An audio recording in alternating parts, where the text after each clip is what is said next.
Sunday, November 30, 2025. I'm Anthony Davis. Welcome to The Weekend Show, where we make the time to consider the news of the week. You can support my work and independent journalism at patreon.com/5 Minute News. Our guest today is a journalist widely recognized for her in-depth reporting on the intersection of technology, power, and politics as the Silicon Valley correspondent for The Washington Post. Elizabeth Dwoskin, welcome to The Weekend Show. Thank you for having me. Elizabeth, an article that you wrote earlier this month was entitled "The Secretive Donor Circle That Lifted J.D. Vance is Now Rewriting MAGA's Future." It's a long headline.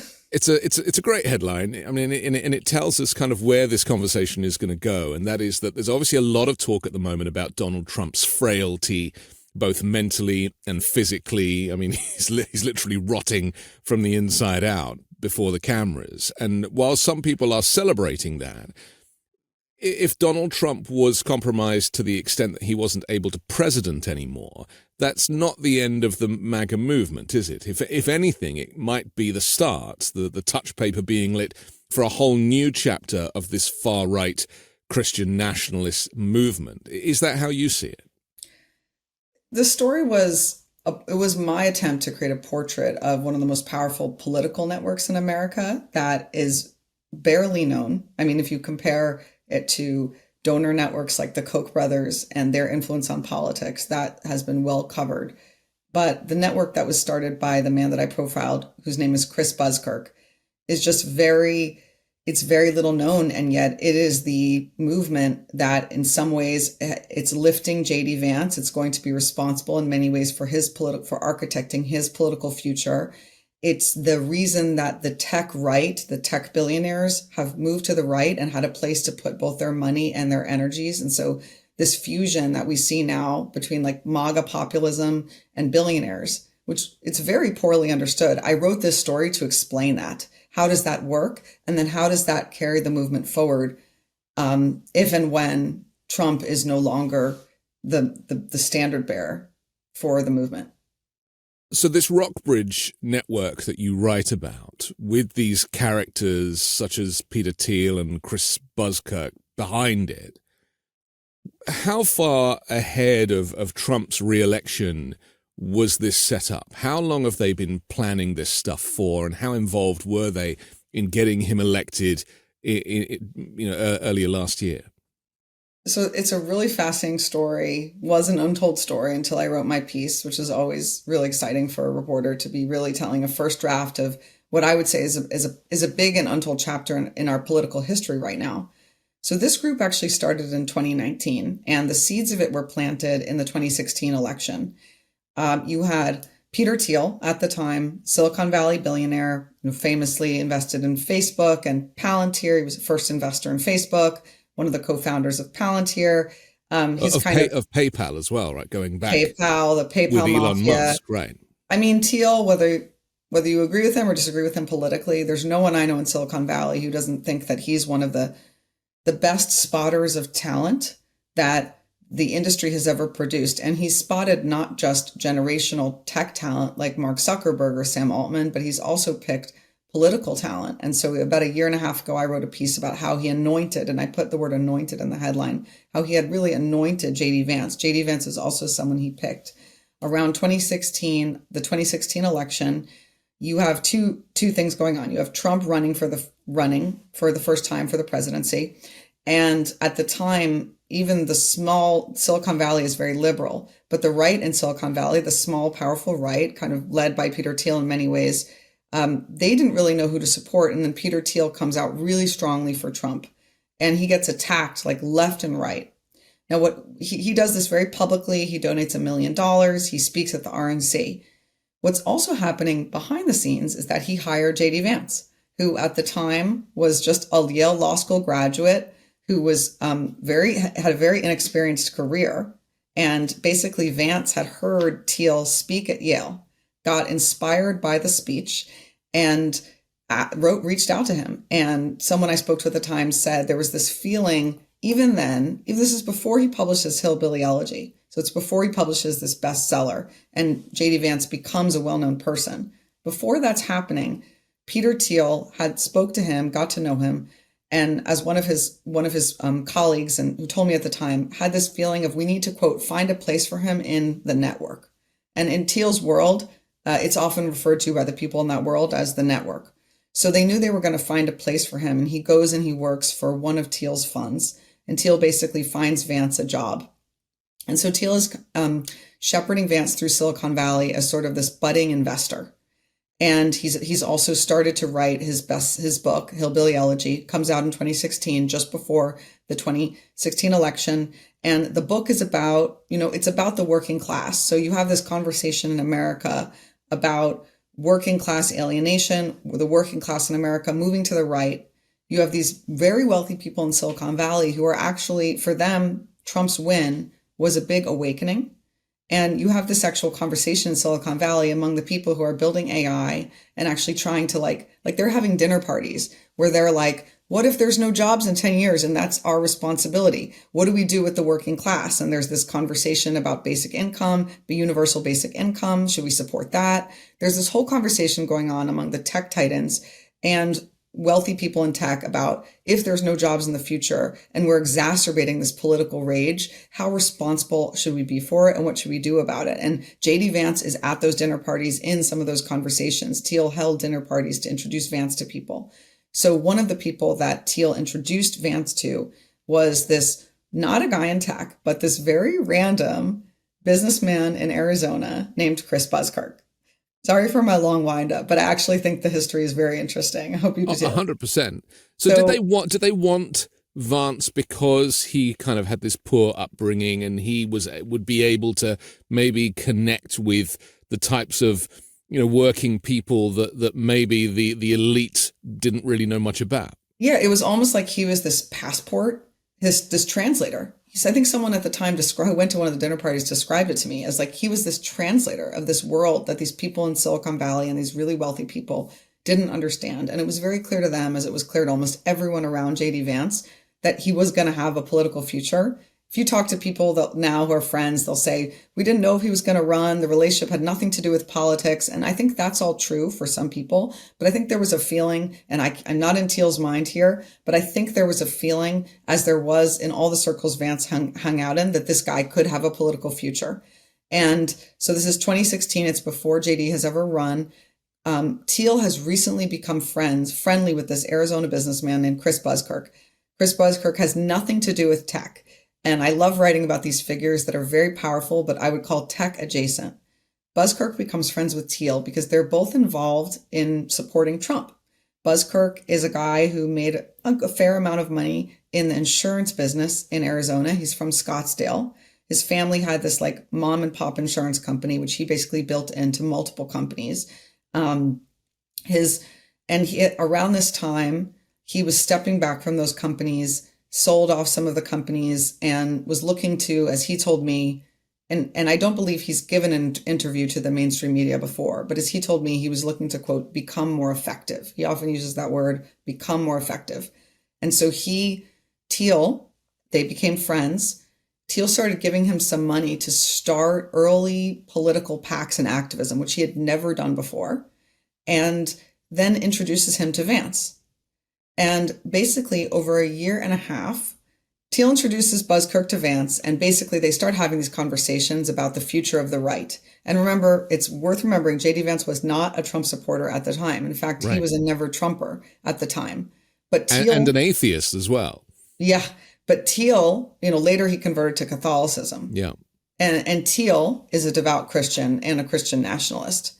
Buzzkirk is also a devout Christian. If you look at all of his books, he dedicates all of his books to his wife, his family, and Christ the King. That's those books are. His Christianity is a big part of his life too.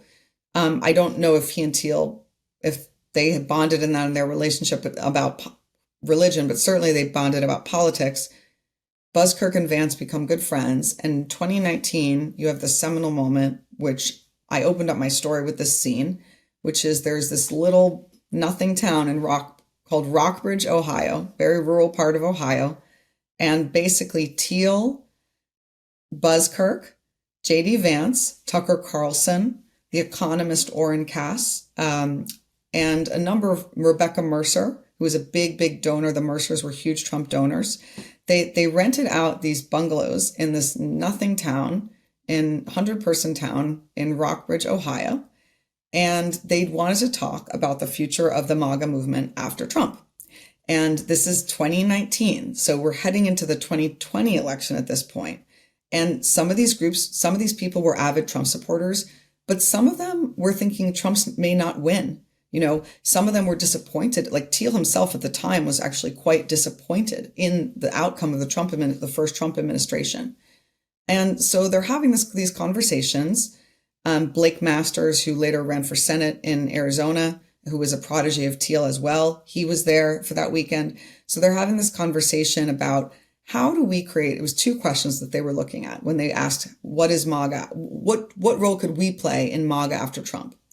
The first thing was MAGA doesn't have a donor class.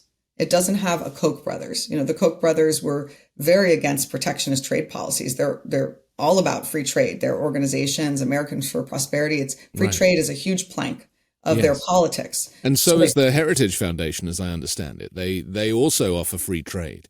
So this is a kind of slightly left field direction for this traditional support. Yes, the think tanks, the mega donors of the Republican Party were not oriented toward Trump in any way. Some of them were never Trumpers. Some of them were stepping out of politics, but there wasn't. And so Buskirk and Thiel and the others who were there, they had this conversation first about, are there donors like us that would support this movement? And if so, how do we convene them? And then the second part is, what can we do to organize and rally the working class voters, this coalition that appears to be emerging and voted for Trump in the 2016 election? You know, not all working class voters did. There's lots of political science about whether the working class tied. It turns out working class voters had been steadily moving right since about 2000, and it tracks with the erosion of unions. So don't walk away from this conversation thinking working class voters saw Trump in 2016 and they all went for him and it was a fluke. Yeah. But at the time, a lot of these people there did think that it was very surprising that so many working class people were voting Republican because of Trump. And they said, what can we do to keep this coalition going in future elections? And so it was tying, Buskirk created an equation. It was a one-liner, and it was brains plus money plus base. That was his equation for what he wanted to do. And that's why they created what's called the Rockbridge Network. And if you're a political junkie, you might have heard of it, but there have been very, very little reporting about what it does, what role it played in the 2024 election, and what role it plans to play in future elections. What's so interesting here is, a gap in the analysis has been, how did J.D. Vance turn from a never-Trumper? There's all these clips of him criticizing Trump and calling him various names, and also being an atheist, and then suddenly like pivoting, and suddenly working in finance, and suddenly being converting his religion, and then suddenly supporting Trump to the extent, well, certainly being given this seat to actually get into Congress, and then being Trump's kind of right hand. Trump has, as I see it, doesn't really care for J.D. Vance. I mean, is it right that it was Donald Trump Jr. that kind of convinced his father that Vance would be a good cohort for the vice presidency? Well, yes, Trump Jr. to bring in Don Jr. Don Jr. didn't know Buskirk at the time, but they have become very close friends and business partners, which we should definitely talk about. They're creating this club in Washington, D.C. that they launched called, they're calling it Executive Branch. They say they're not in any way selling access to the presidency, which is what ethics and conflicts of interest experts have argued. Because they are so close to the administration. The club costs $500,000 a head to be a member. It's invite only. And what they say is it's a place for Trump business people like them who are affiliated with the administration or close to the administration to have a place to meet in DC. And what critics have said about this group, this club, is that, well, it's almost like Don Jr. is a founder. If you wanted to get access to the president, it's almost like, this is what the critics say, it's almost like paying $500,000 to get access to the president's inner circle. Now, they counter that. They have a strong counter to that too. But to speed up the story, Don Jr. is a big part of this Buzzkirk, J.D. Vance, Peter Thiel story. The relationship develops a couple years later in around 2022 during COVID. Don Jr., Buzzkirk, and their partner, who they're now all three in business together in a venture capital firm called 1789 Capital. That all started around 2022. Buzzkirk is down in Palm Beach hosting a Rockbridge event at Mar-a-Lago. Okay. Trump is basically on the outs at this time. Like, people didn't think he had a political future. This is a year after the insurrection. The lawsuits are mounting. He's in exile in Mar-a-Lago, effectively. He's effectively in exile. And so you have to think about the people who are still believers in Trump. At this point, J.D. Vance has become one, but the people who are still believers in Trump are like in their party. It's a smaller group. Even that right-wing group, you think about David Sachs, who's now in the administration. David Sachs at the time would have been supporting DeSantis, would have been supporting Ron DeSantis. Yes. So a lot of these figures were actually hoping DeSantis would become the standard bearer. And J.D. Vance in 22, he's running for the Senate. So he's just launching his first political campaign ever.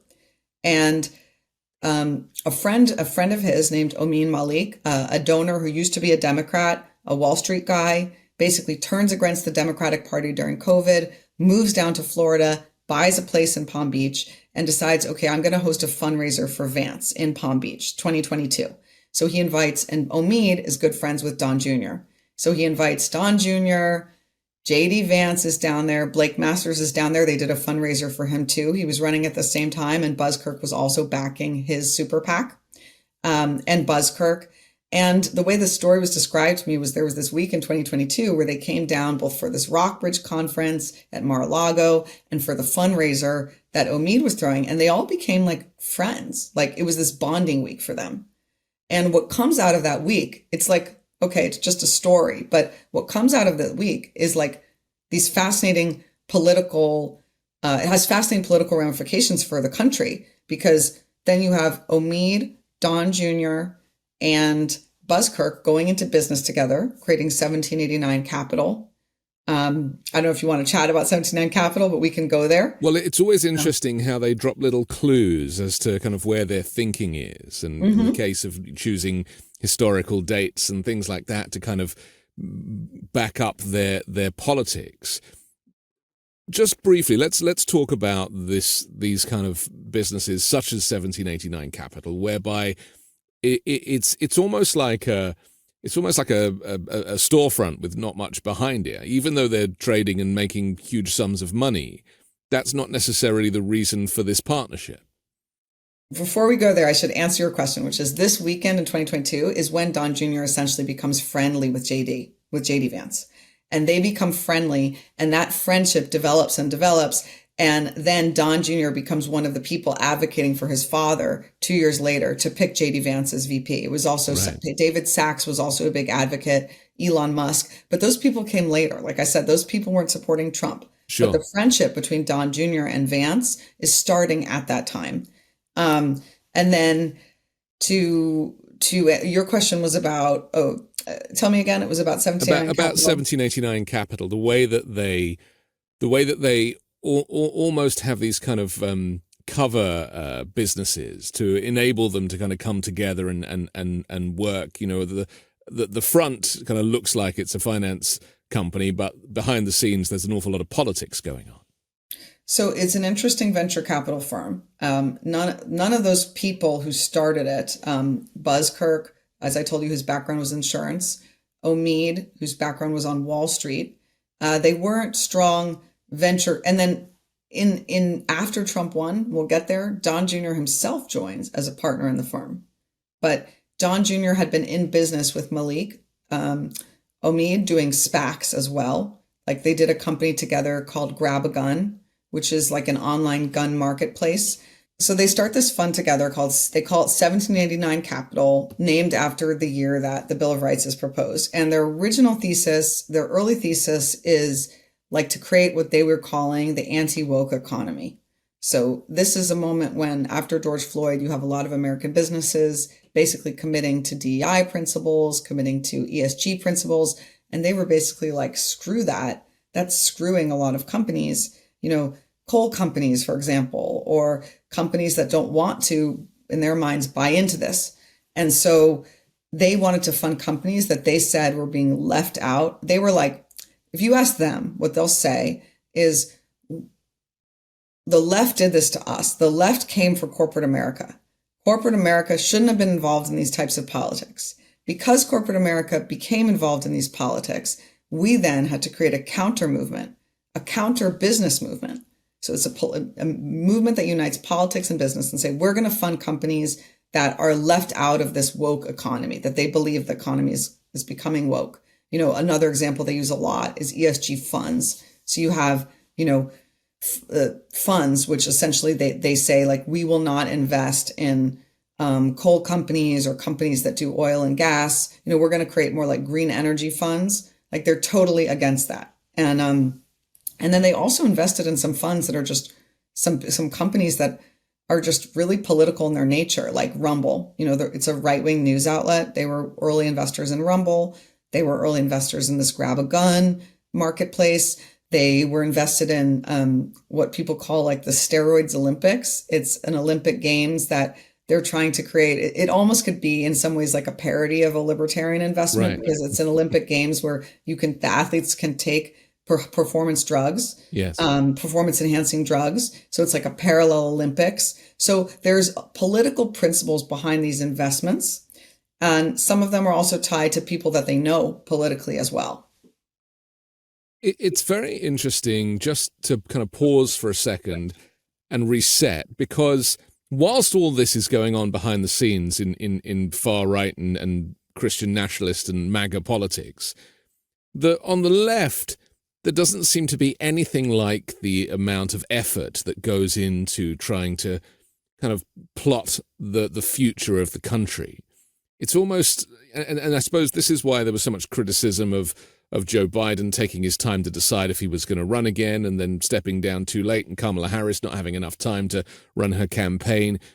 It seems like there is so much more strategy on the right, and that is problematic, because it means that even going into the next elections, certainly the midterms and then 2028, we are going to see the results of all of this work and this effort come to fruition.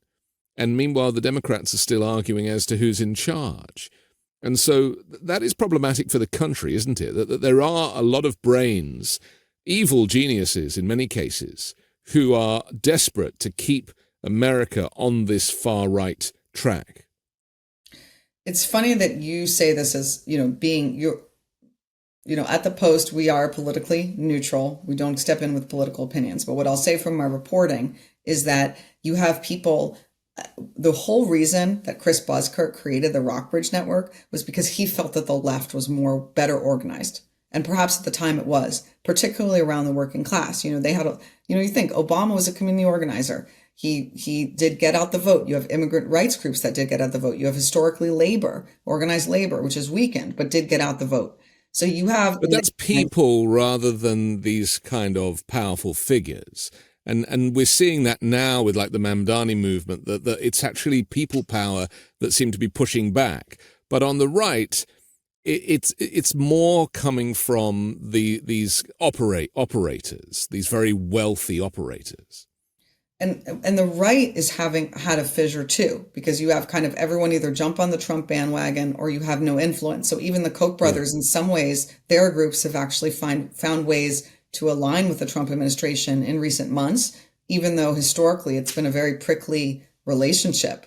But yes, now you have those people who I described as basically, if you go back to 2019 when they're in that little town in Ohio, they don't realize at all. It's still surreal to them to this day that they gave rise and a conduit and organized such a significant political movement in America. And I think when people think Trump, the whole thing is a cult of personality. It's absolutely not a cult of personality around Trump. Trump is a cult of personality, but there are very powerful operatives like Chris Buzzkirk and strategists that are around him, thinking not just about him, but about the future and how you pass the torch. It's going to be duked out immensely. Look at what's happening in the news right now with Marjorie Taylor Greene resigning, the party. Again, now the fracture isn't like the Chamber of Commerce versus the MAGA people. The fracture is within MAGA. It's within the billionaires and the wealthier class within MAGA that has one agenda, the populists and the working class, which have another agenda. And then you have this other question about the relationship of the business class that has so allied itself with the world, with the Trump administration. We brought up 1789 Capital. The fund has raised over $1 billion, almost all of assets under management, almost all of it since Trump won. So you have ethics people who are looking at this. You have a lot of people looking at this and saying, are they just trying to buy access to the president's son? You know, this firm it was a very small firm with a very small track record, but it had a lot of politically connected people. And then it added the president's son as a partner. Now it has $1 billion to play with. And they do accept money from foreign countries as well. They say countries that are allied with America, but I couldn't get a clear list on what that was either. Their argument, of course, and I should be very fair to give it, is that they say, Don Jr. has never been a politician. He's a businessman. They say that, that he should be allowed to be in business. And also they say that what they're doing at 1789 Capital is aligned with their goals for America in the sense that, and I think Chris Buzzkirk especially is a deep believer in the idea that if you fund like companies that are 3D printing rocket fuel, for example, you can rebuild America's industrial base and you can rebuild the middle class. They deeply believe, many of them do, I've spoken with many people in this universe, deeply believe that they can put money into these startups that will, in their mind, rebuild the middle class and rebuild the industrial base and basically create an economic proof point for Trump's political arguments and for MAGA's political arguments. Whether that comes to bear is like hugely open question. Any economist you talk to, even the supportive economists, will say that what the venture capital is doing, even in the most rosy, if you put the rosiest possible glasses on it, probably what they're doing would only be a drop in the bucket. It's not going to restore the middle class, but it's a good question of whether, it's in the right direction in terms of that. Now, the cynical argument is that the whole thing is a form of corruption. To which John Jr. will say, why should I step back from my business ventures just because my dad is the president? On the other hand, some of the companies that they've invested in, like Polymarket, for example, the Biden administration had opened up an investigation. They were looking into Polymarket, and that was dropped this summer, while the company is, and 1789 is a big investor in Polymarket. So it seems like some of the companies that they've invested in are starting to have some access to the administration. And the question is, do they get benefit from that against other competitors in the market? And are they getting special access because of Chris Buzzkirk's close relationship with J.D. Vance, because of Don Jr.'s relationship with his family? Part of the problem, as you describe, is where we're headed in terms of Trump's original offering that he would bring back jobs and that, he would reindustrialize and all of these things. And none of that so far, certainly in this first year, has come to fruition. And in fact, much of the $22 trillion worth of investment that he claims he has negotiated for the U.S. does not exist. These are numbers that he has made up. The investment that is there seems to be in AI and tech and data centers and the types of things that do not really provide jobs for millions of people. And so there will come a flashpoint, I presume, whereby the kind of regular jobs that people have will continue to diminish and those jobs will not be replaced. And we saw this during the shutdown, a huge firing of workers, and they will not be brought back, and their jobs arguably will be replaced by AI and automation and robots. How does this problem that we kind of foresee, how is that solved by this kind of tech right? Because as you just described, a lot of it seems to be a kind of corrupt grift. There isn't really a desire to help people actually get back to work. There's no kind of true there's no generosity here, is there? I mean, I spoke to, I don't know. I think you're being a little harsh. I actually think, like, if you speak to some of the companies that have been funded by the tech right, like I'll give this one example that I wrote about in the story. It's called Firehawk.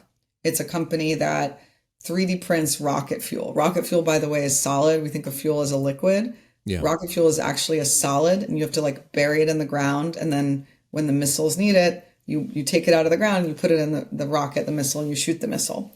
So this guy who founded the company, Will Edwards, he had told me that he couldn't get anyone from Silicon Valley to put money into his company because this was when he was fundraising several years ago. No one in Silicon Valley wanted to work with the military. Like their whole strategy is around national defense. They're not selling an app, to a consumer. Yeah, they're selling it to the militaries, and they're using it for war and defense. So he couldn't get any investment. And 1789 and Chris Buzzkirk, they were one of the first people to invest in it. Chris was like, "That's ridiculous. You're a patriotic company." And what Will told me is that he has factories in Oklahoma. He has factories in Dallas. They didn't give me the number of people they employ. So, but those people, they said, and they had to find people who had some experience working as machinists. And America's industrial base is very hollowed out because a lot of these jobs disappeared in America decades ago. So you're hiring. So he basically said he was hiring people who, don't have college degrees, had some experience working with machines, and were making 6-figure salaries. So he was just telling me about his company, and he's one of the companies they've invested in. The counter argument it's not even a counter argument. You said to him, okay, there needs to be 1 million of you. You're one company. There needs to be 1 million of you to restore the gutted industrial base of America. But do I think from talking to some of these companies and seeing their operations that what some of them are doing will help restore jobs that are needed in America? Yes, I do.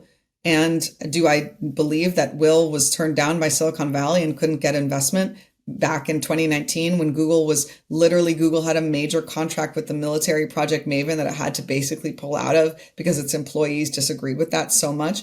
Yes, I buy that. Not everything that they're doing makes sense. Like if you look at some of the stuff, so the Trump administration talks a lot about rare earths and rare earths minerals. If you look at the conversation around AI, to your point about AI, these deals are ultimately, if they benefit anyone, it's going to accrue to very wealthy Silicon Valley investors, company leaders, business people. I don't see that as anything that is going to help the working class. It's really going to help the wealthy classes if these deals go at all. Also, in some cases, the Trump administration has been claiming deals that have not gone to fruition or double counting them. You saw that during like the Saudi dinner, the dinner with the Saudi leader a week or so ago. What you saw was there were some deals that were announced then, but those were the same deals that had actually been announced when they went to the Saudi investment conference a couple weeks before. So you never Trump tried to kind of doorstep him and said it's going to be $1 trillion worth of investment. And Mohammed bin Salman was kind of caught a little off guard there. But, he just wants to, it's almost like pay to play with Donald Trump at the moment, certainly with the Saudis. Well, what they would say is, the Saudi question is really, really complicated. But of course, these business people are saying, in this world of the tech right, what they're saying is this is exactly the relationship that elites, and they're not afraid of calling themselves elites. We should talk about that. There's a whole concept in that world called aristopopulism, which is uniting the beliefs and the interests of the elites with the populace. And so they think, yes, if it's good for me, it's going to be good for the country. And some of them believe that, and you have to assess whether you believe that. Jane Mayer did have a very good tweet about my story. She tweeted, these people, she said, they want a new aristocracy for America themselves. Yeah, but it's all a reliance on trickle-down economics, which has been debunked by economists throughout the world. And yet Trump's entire policy for growth is based on either trickle-down or on tariffs, which is likely to be likely to be dumped by the Supreme Court. So, the country, I'm only saying this because I feel like all of these great ideas do seem to enrich the 1%. And economists have said that obviously those wealthiest people have grown. There's a Bernie Sanders argument as well, that the richest have got richer beyond your wildest dreams, but regular working people as well as the poor are getting poorer day by day. It seems to me there's almost like an invisible recession going on where, all this stuff is fine, but regular working people are relying on credit cards and they really are just treading water, waiting for this golden goose that Trump keeps talking about, whilst in the meantime he's building a ballroom and gold plating the Oval Office. So there's a lot of hypocrisy there. Yeah, there's a lot of, and I think people there are some, you can see that the public is starting to question some of that and see some of that as a contradiction. Some parts of the public certainly are. Look at the No Kings protests. Yeah.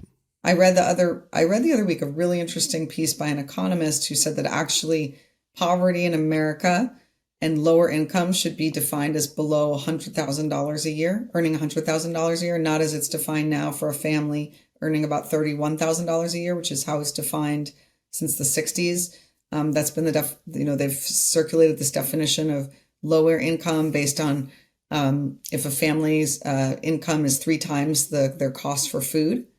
But this economist was saying that's like a completely outdated right. way of looking at poverty or, what it means to sustain a family, because since the 60s, housing is way more expensive. Childcare is way more expensive. In the 60s, one earner could afford a house and the other person didn't need to work, the wife at that time. So families weren't paying for childcare. Today, childcare, in my family, it's 40% of my budget, childcare. Yes. So yeah, I think, and you see that conflict as well within the MAGA movement, because you have people like Marjorie Taylor Greene and you have people like Buzzkirk and the tech elites. And you get the feeling, looking at the administration, that the tech elites are closer to Trump than the Marjorie Taylor Greenes of the party. It's so interesting that there are these factions that they all identify as Republicans, but arguably, if they were to split, there would be room for 3 or 4 parties here with a similar but differing mindset. And yet, because the two-party system is so baked into American politics that it's almost like all of these different characters have had to jump on the Republican bandwagon. We have to take a quick break, but I want to come back and talk more about President J.D. Vance, potentially, and also your piece that you wrote about Peter Thiel's interesting speeches. We'll do that next here on The Weekend Show. The guys at True Classic started with a simple mission to bring premium, comfortable clothing to the masses, because looking and feeling great shouldn't come with a designer price tag. And clearly, people agree. People vote with their dollars, and True Classic has sold over 25 million shirts to more than 5 million customers and racking up over 200,000 5-star reviews. This brand isn't just about fabric or fit, it's about helping guys show up every day with confidence and purpose. Their shirts fit where they should, feel incredible, and don't break the bank. You get that tailored look without sacrificing comfort or blowing your budget. I've been wearing True Classic for a while now, and you can feel the difference the moment you throw one on. It's tailored where you want it, relaxed where you need it, no bunching, no stiff fabric, no BS, just a clean, effortless fit that actually works for real life. So, forget overpriced designer brands, skip the cheap throwaway stuff. True Classic is built for comfort, built to last, and built to give back. You can find them on Amazon, Target, Costco, Sam's Club, or head to trueclassic.com/weekend to try them out for yourself. When you start a podcast, it seems like you have to figure it out all by yourself. Scripts, setup, filming schedule, logos. It can be super overwhelming, and every day seems to introduce a new decision that needs an answer. When you're starting off with something new, it seems like your to-do list keeps growing every day with new tasks, and that list can start to begin to overrun your life. So finding the right tool that not only helps you out, but simplifies everything can be such a game changer. And for millions of businesses, that tool is Shopify. Shopify is the e-commerce platform behind millions of businesses around the world, and 10% of all e-commerce in the US, from household names like Mattel and Gymshark to brands just getting started. You can get started with your own design studio with hundreds of ready-to-use templates. Shopify helps you build a beautiful online store to match your brand's style. Accelerate your content creation. Shopify is packed with helpful AI tools that write product descriptions, page headlines, and even enhance your product photography.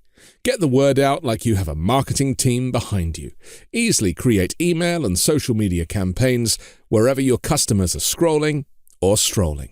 And best yet, Shopify is your commerce expert with world-class expertise in everything from managing inventory to international shipping to processing returns and beyond. If you're ready to sell, you're ready for Shopify.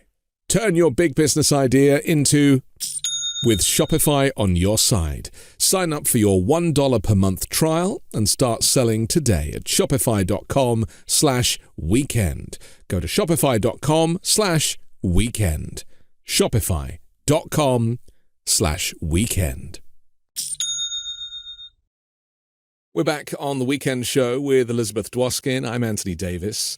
We've been discussing your article about J.D. Vance and this kind of support network that he has of wealthy financiers and people on the far right. And Peter Thiel is a name that obviously people probably know. Some people know.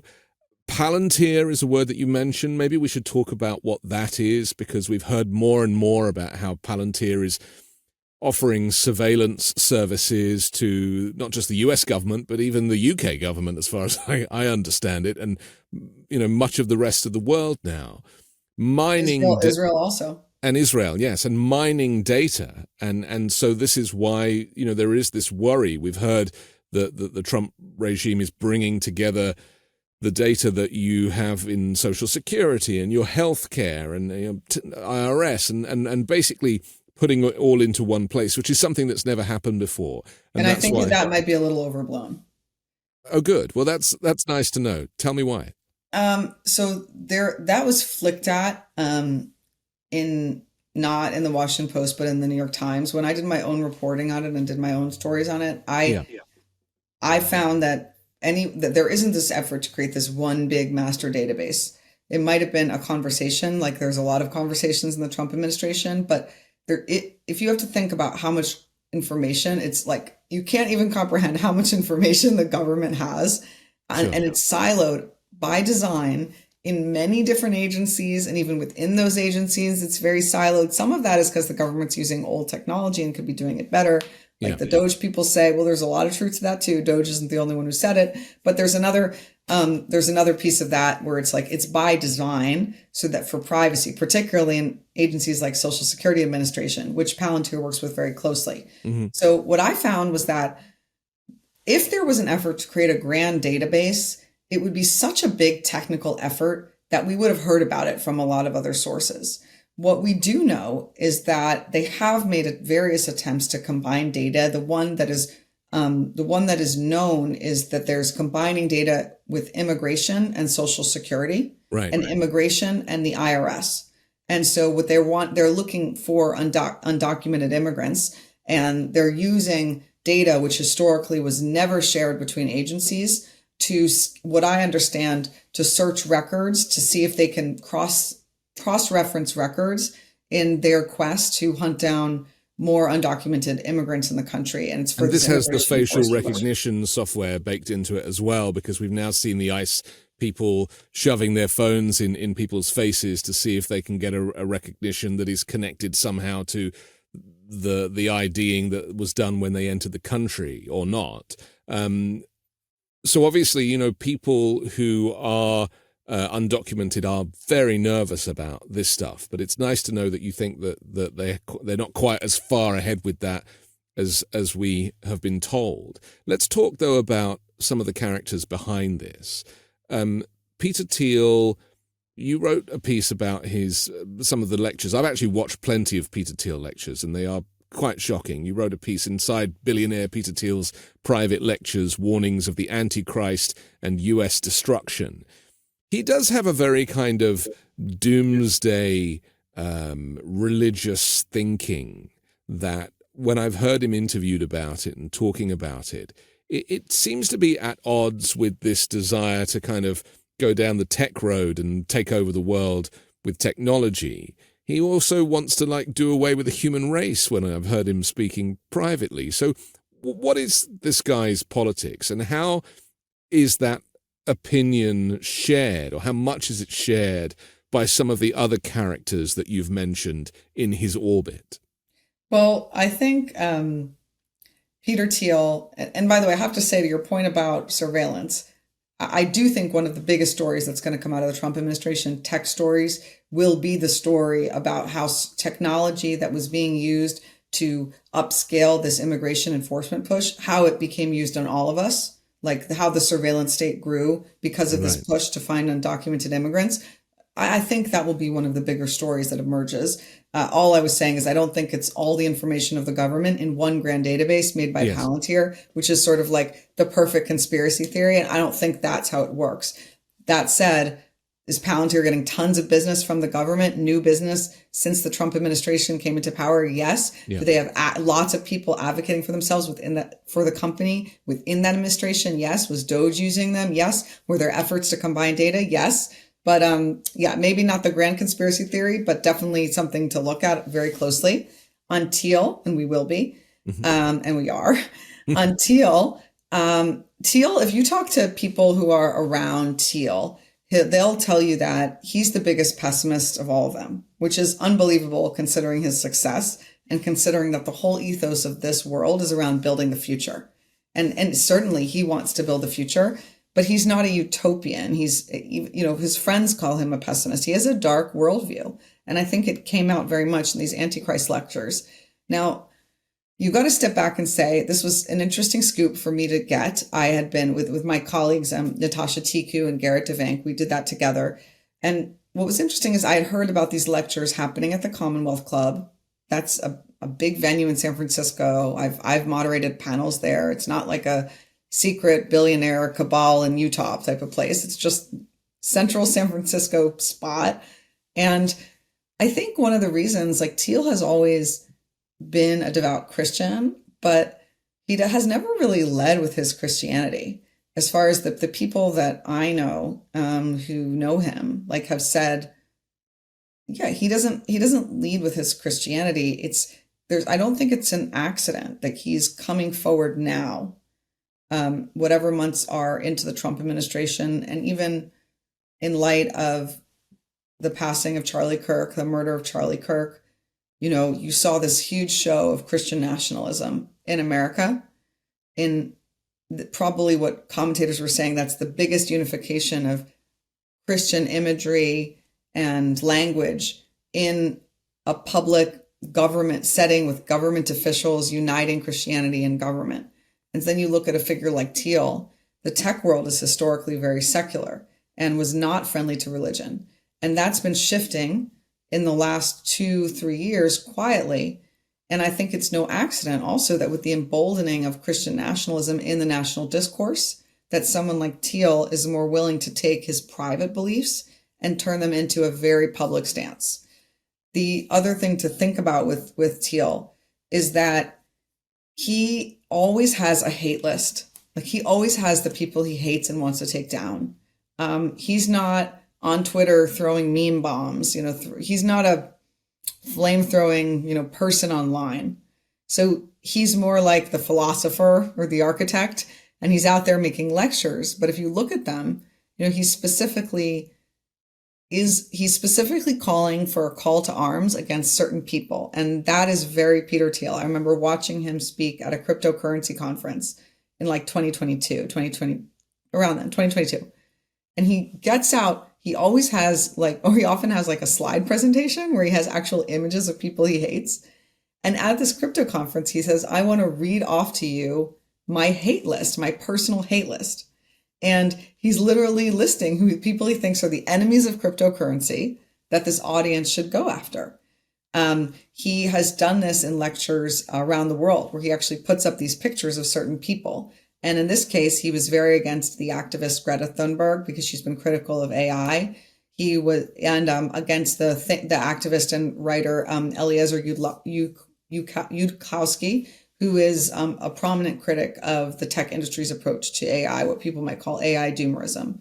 And so, yeah, it's almost like saying not just should the tech industry have a debate about the limits of AI, but the people within that debate who are arguing for limitations on AI and guardrails. And you can see, I mean, the average person is nervous about AI. You can see the articles about young people who have committed suicide from having delusional conversations with chatbots. Like, there are risks. And we saw how even in some of these models, they could have turned the dials up or down. They chose to turn the dials up, just the way Facebook chose to turn the dials up on teen content when Yes. What could they have done years ago? They debated years ago blocking adults from messaging minors. Okay. They decided not to do that. I mean, so if anyone we should be having a societal conversation about guardrails. And you have someone like Thiel who's saying anyone who even talks about guardrails is the Antichrist, not just a person you can debate with, but the messenger and emissary of the devil. As I see it, Elizabeth, the people that you're talking about are inherently evil. That there is, just because you referred to him as successful earlier, and I really disagree with that. I don't think of Peter Thiel as a success at all. If anything, he is a disaster. And part of the problem is in the US, we tend to measure success by wealth rather than the goodness that you bring or doing something that benefits the country. And I don't see much that has come out of this kind of tech right that does really benefit the country. And you can argue the benefits of artificial intelligence, but to all intents and purposes, it is going to destroy humanity as we know it. And that's not just science fiction anymore. That is very much a real thing, partly because people don't really know that they are interacting with AI and they don't know what is real and what is generated. And we're starting to see that even with call centers and various things, those types of blue-collar jobs that humans used to do are now kind of null and void with this technology. But I also see the kind of Nazification of government through these individuals as well. Is it fair to describe these people as modern-day Nazis? I mean, they all seem to have the haircut. I definitely can't go there. That is way beyond the purview of my reporting. Isn't this the problem? Is that because the media is not able to make these connections and relies on people to pontificate, that it means that we're never given enough warning. We're never really told that this stuff is really dangerous. What are you referring to by? I'm curious if you could pull up more like the examples that you would speak to of Nazification.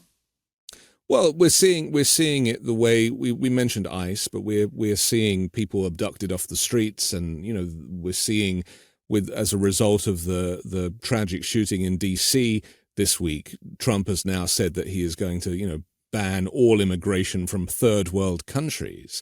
This idea that if you are white and wealthy, you can navigate this stuff, but if you are on a regular salary making $7.25 an hour, or you're a person of color, then you are really at the mercy of this regime.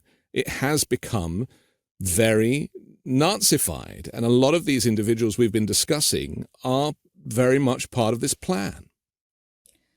I mean, this is not me speaking per se as an area I've reported on. But I mean, obviously some of these images that have been circulated about how the immigration enforcement rate has been going on they're very scary. I know people who are immigration lawyers who tell me that there are children at home who've spent weeks at home. They're out of school because their parents are afraid to send them to school, and they're in their homes with the curtains drawn. Yes. I'm the grandchild of a Holocaust survivor, so of course, and a citizen of the country. So, of course, this is something that we all have to be very concerned about, how this enforcement is how the Trump administration is going about its enforcement. But to your question about the world that I cover around, are they Nazis? Are they're in full, the world that I cover is in full, which would be like what I would call the tech elites and the powerful business class. They're all very much in support of Trump's immigration push. When I ask about it, they always say, this is the president I voted for. But I don't think that they were necessarily the architects of that push. The architects of that are, from what I understand, are more like Stephen Miller. They're Bannon. It's more of also the populist side, because a lot of the people, some of the people who are involved in tech who supported Trump are themselves immigrants. Sometimes, Indian immigrants in particular. Right. Well, Trump married 2 immigrants. I mean, so that there is contradiction there, of course, but without the technology that these people are supporting Trump with and providing and getting military contracts and government contracts with, Trump wouldn't be able to send bounty hunters out with software on their phones with their kind of Amazon military costumes and round people up. Yeah, there's a role for the tech industry. One of the interesting things that I'd been looking into was there was a project at the Claremont Institute, which is a Trump allied think tank, called the Administrative State Project. And that one of the thinkers on that project was co-writing op-eds with the CTO of Palantir. So it was all about thinking around, there has been a lot of strategy and thinking around how the immigration and how technology and advanced tech companies like Palantir will further the immigration enforcement push that we're seeing in America. So, and I think right now, specifically around companies like Palantir, and I think we'll see it more on companies like Anduril, a lot of the tech companies that are working with DHS and DHS and ICE, a lot of those companies, Palantir has lost employees. There have been some small protests at its offices. There's a growing amount of criticism and controversy over those companies and the role that they're playing. And my attitude is, if they should also come clean about the role that they are playing, because they'll say, oh, you'll have this contract that they have from the government. Palantir's gotten some very new Palantir was brought in to work with immigration enforcement by Democrats. Okay. The Biden administration expanded their contracts. So it's not new that they're working with DHS, but DHS is changed under Trump. The mission is changing under Trump. And they have been clearly brought in as part of that expanded mission. They've gotten 2 massive new contracts with DHS. In those contracts, it talks about encouraging deportations. Then if you ask them, they'll say, no, we're not doing deportations, we're doing tracking. My attitude is, come clean about what you are doing and what you aren't doing. So let the public have a debate about what it is that you're facilitating. I don't know, or if not, we'll just keep investigating it. I think, that is the key, isn't it? Because no baddie will ever admit that they're the baddie. Trump thinks that he's the goodie and he's saving America.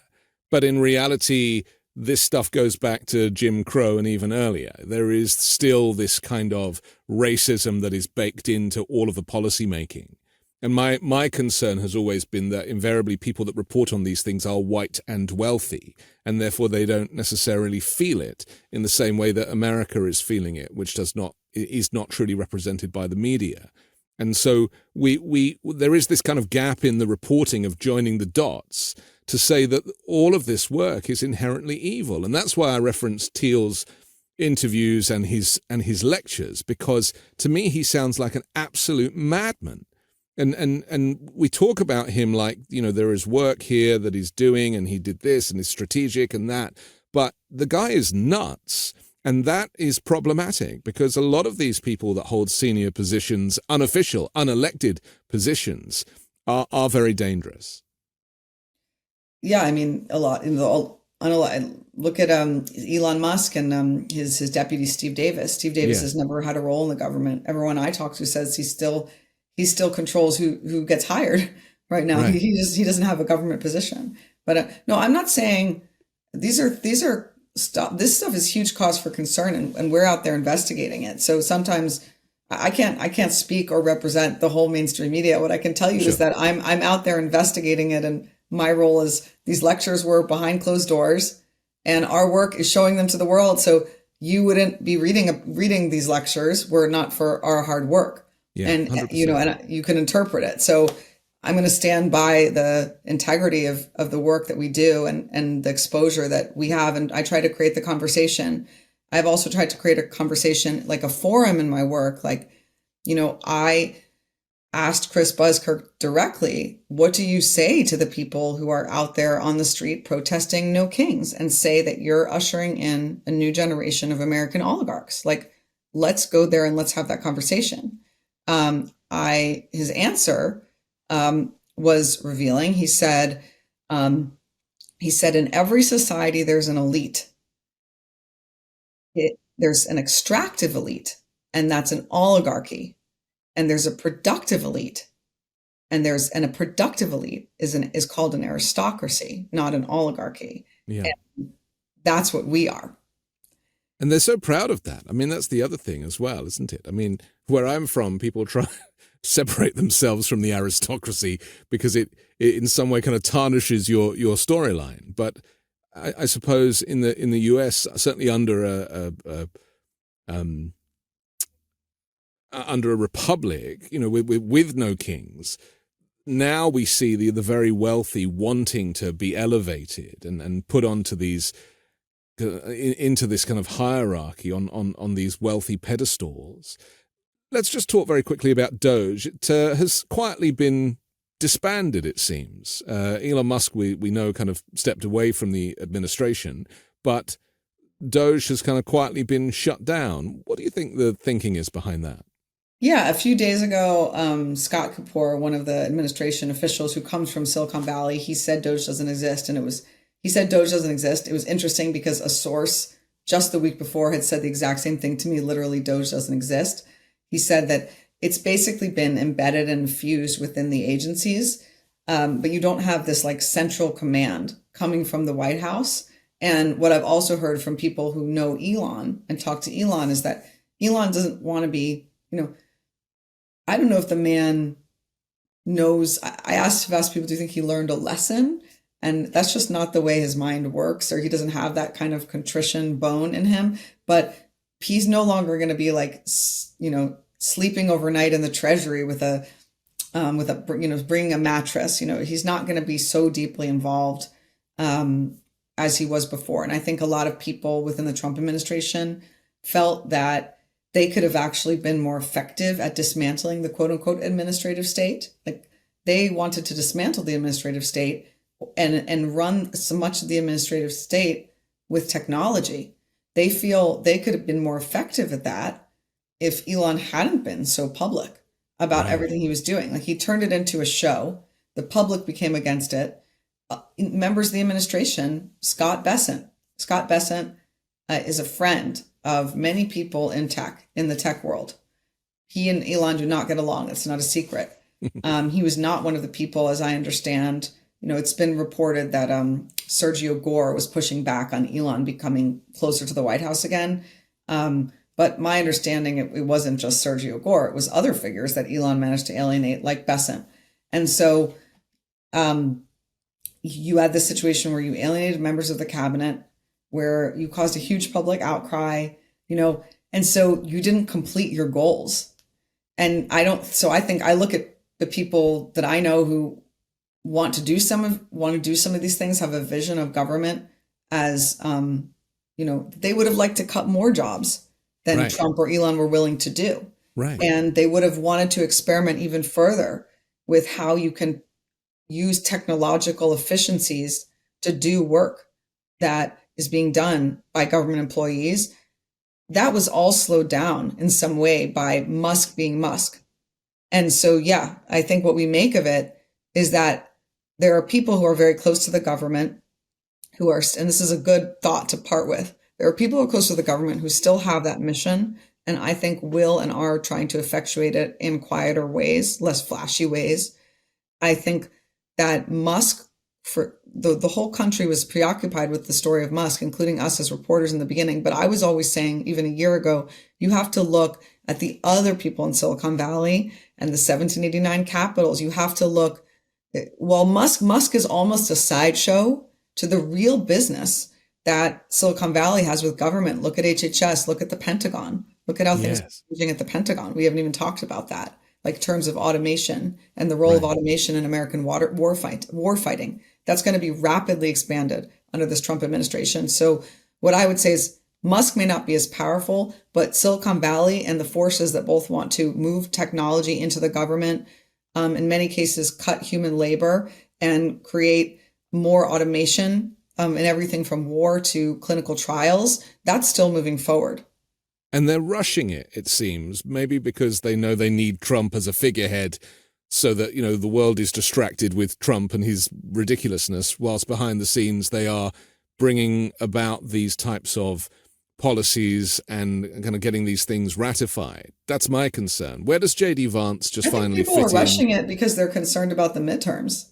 Look, right now, look at the approval ratings. Like the midterms, they're not that long away. Yes. And, there's only so much the executive branch can do. So they're rushing it because, he may not have that much power. He may have much less power in a short time. So finally, let's talk about J.D. Vance as a populist. He doesn't really fit into the same mold as being a former TV star as Trump was. He wasn't in Home Alone 2 or even Home Alone 3.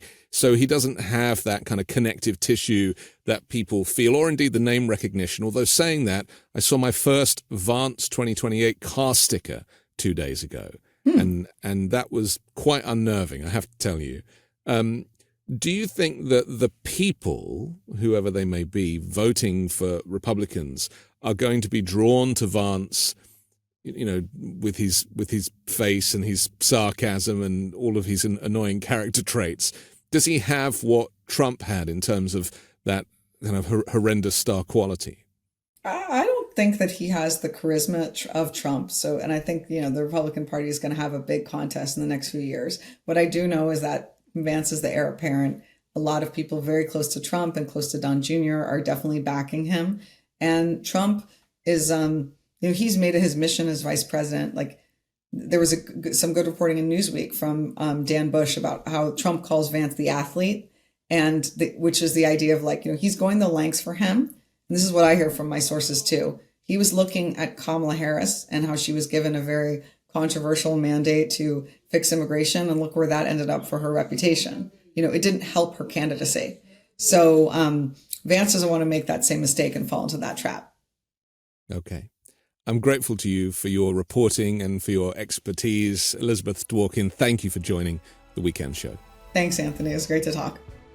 I'm Anthony Davis. Don't forget to support me and independent journalism at patreon.com/5 Minute News or on my Substack at The Anthony Davis. You can also join the 5 Minute News YouTube channel, and I'll come back next Sunday with a brand new special guest and more factual news to discuss on the 5 Minute News Weekend Show with Midas Touch.